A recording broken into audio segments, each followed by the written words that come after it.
আসসালামু আলাইকুম প্রিয় দর্শক। ভারত বাংলাদেশ সম্পর্কের অবনতি হচ্ছে। দিনকে দিন সে সম্পর্ক খারাপ থেকে খারাপ হচ্ছে। প্রধানমন্ত্রীর উপদেষ্টা ডক্টর জাহেদুর রহমান, তথ্য ও সম্প্রচার বিষয়ক উপদেষ্টা ডক্টর জাহেদুর রহমান তিনি দিল্লি সফরে গিয়ে বিমানবন্দরে প্রায় ২.৫ ঘন্টা অপেক্ষা করার পর প্রতিবাদ স্বরূপ তিনি দেশে ফিরে আসেন।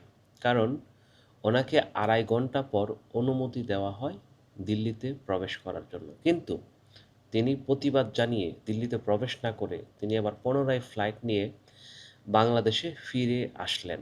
কিন্তু আসলে কি ঘটেছিল? কেন তিনি ফিরে এলেন? আর এর কূটনৈতিক গুরুত্বও কতটুক? গত ১৪ই জুন ডক্টর জাহেদুর রহমান একটি সরকারি সফরে দিল্লি যান। বাংলাদেশ সরকার জানিয়েছে সফরের বিষয়টি আগেই থেকে ভারতীয় কর্তৃপক্ষ জানত। মানে এই সফরের বিষয়ে ভারতীয় কর্তৃপক্ষ আগেই জানত। এটা ডক্টর জাহিদুর রহমানের কোনো ব্যক্তিগত সফর নয়, এটা রাষ্ট্রীয় পর্যায়ের একটি সফর। সে সফর হিসাবে তিনি দিল্লির উদ্দেশ্যে রওনা হয়েছিলেন। কিন্তু দিল্লির ইন্দিরা গান্ধী আন্তর্জাতিক বিমানবন্দরে পৌঁছানোর পর ইমিগ্রেশন তাকে দীর্ঘ সময় অপেক্ষা করতে বলা হয়।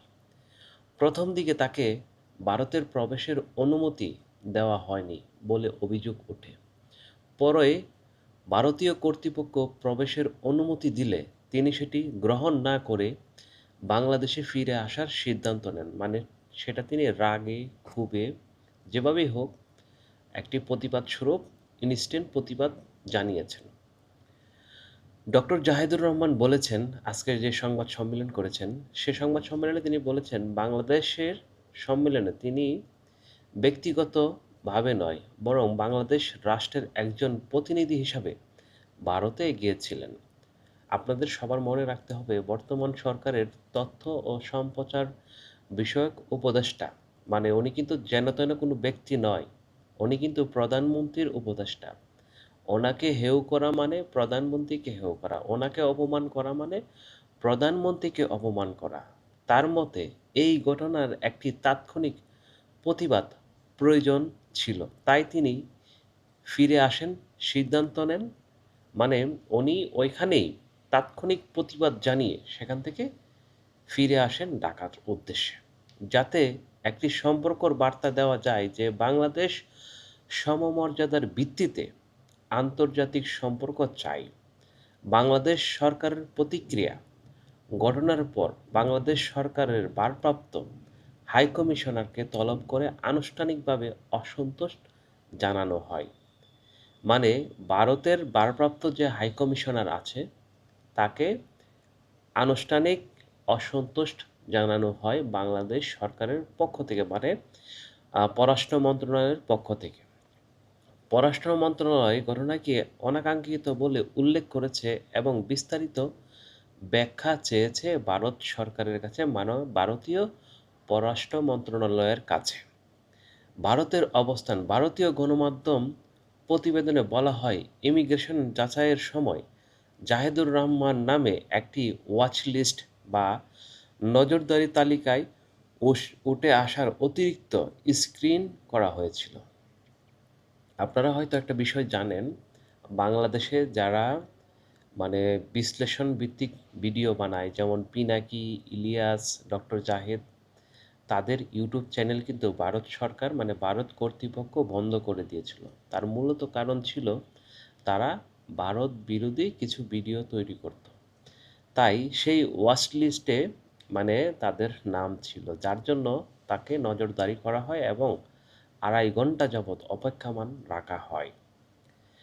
ভারতীয় পক্ষের দাবি এটি ছিল নিয়মিত যাচাই প্রক্রিয়ার অংশ। মানে বাংলাদেশ সরকারের প্রধানমন্ত্রী উপদেষ্টাকে এভাবে হেনস্থ করা মানে হচ্ছে বাংলাদেশকে অপমান করা। প্রধানমন্ত্রী কোনো ব্যক্তি নয়, প্রধানমন্ত্রী কিন্তু একটি প্রতিষ্ঠান। যেমন প্রেসিডেন্ট একটি প্রতিষ্ঠান, প্রধানমন্ত্রী একটি প্রতিষ্ঠান। তারেক রহমান চলে গেলেও প্রধানমন্ত্রীর পদ কিন্তু একদিনের জন্য শূন্য থাকে না, রাষ্ট্রের মতো কাজ করে। তাই আমি যেটা মনে করি, ভারত বাংলাদেশকে অপমান করেছে, বাংলাদেশের জনগণকে হেয় করেছে। এটা কখনো মেনে নেওয়া যায় না। আমি আমার ব্যক্তিগতভাবে প্রতিবাদ জানাই। বাংলাদেশের সঙ্গে সম্পর্ক হবে সম্মানজনক। আপনি আমাকে শ্রদ্ধা করবেন, আমি আপনাকে শ্রদ্ধা করব। আপনি আমাকে শ্রদ্ধা করবেন না, আমি আপনাকে শ্রদ্ধা করব না। স্পষ্ট ভাষায় বলে দিতে চাই। আজকে প্রধানমন্ত্রী শেখ হাসিনা থাকুক, তারেক রহমান থাকুক বা অন্য যে কেউ হোক বা ডক্টর শফিকুর রহমান হোক, তাতে আমাদের কোনো কিছু যায় আসে না। কিন্তু আমাদের বাংলাদেশ রাষ্ট্রকে যদি আপনারা অপমান অপদস্থ করেন, তাহলে আপনাদেরকেও কিন্তু আমরা কোনো জায়গায় ছাড় দেব না। আমরাও কিন্তু অপমান অপদস্থ করতে জানি, মানুষকে কিভাবে অপমান করতে হয়। তো সেটা মনে রাখবেন, অবশ্যই আশা করি। বর্তমানে দুই দেশের মধ্যে বিষয়টি কূটনৈতিক আলোচনার পর্যায়ে রয়েছে। তবে জাহিদুর রহমান নিজেই বলেছেন, ভবিষ্যতে যথাযথ আমন্ত্রণ পেলে তিনি আবারও ভারত সফর করবেন এবং বাংলাদেশ ভারত সম্পর্ক সমমর্যাদা পারস্পরিক সম্মানের ভিত্তিতে এগিয়ে যাক, সেটি তিনি প্রত্যাশা করেন। যেহেতু উনি শিক্ষিত মানুষ, ওনার শিক্ষিত ভাষায় উনি প্রতিবাদ করছেন এবং এখানে যে কথাগুলো লেখা হয়েছে এই কথাগুলোর কিন্তু যথেষ্ট গুরুত্ব রয়েছে এবং প্রতিবাদ স্বরূপ কথা বলছে। ভবিষ্যতে মানে এটা কিন্তু একটা হুমকি ধরনের আচরণ। যথাযথ আমন্ত্রণ পেলে তিনি আবার ভারত সফর করবেন। বাংলাদেশ ভারত সম্পর্ক সমমর্যাদা ও পারস্পরিক সম্মানের ভিত্তিতে এগিয়ে যাক। মানে আপনি আমাকে অবশ্যই সম্মান করতে হবে, তাহলে আপনার সঙ্গে আমার সম্পর্ক সমমর্যাদায় এগিয়ে যাবে।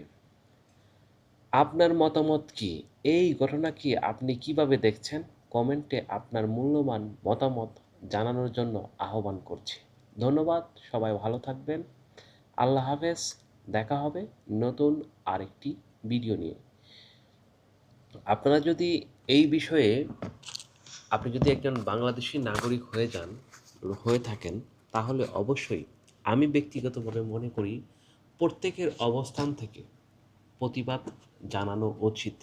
কে আওয়ামী লীগ, কে বিএনপি, কে Jamaat-e Islam, doesn't not matter. Matter is Bangladesh. সবার আগে বাংলাদেশ হোক, আর বাংলাদেশ আমার হৃদয়ে হোক, যেখানেই হোক বাংলাদেশ সবার আগে। বাংলাদেশ সার্বভৌম, সবার আগে। জীবন দিয়ে পেয়েছি দেশ, রক্ষাও করব জীবন দিয়ে।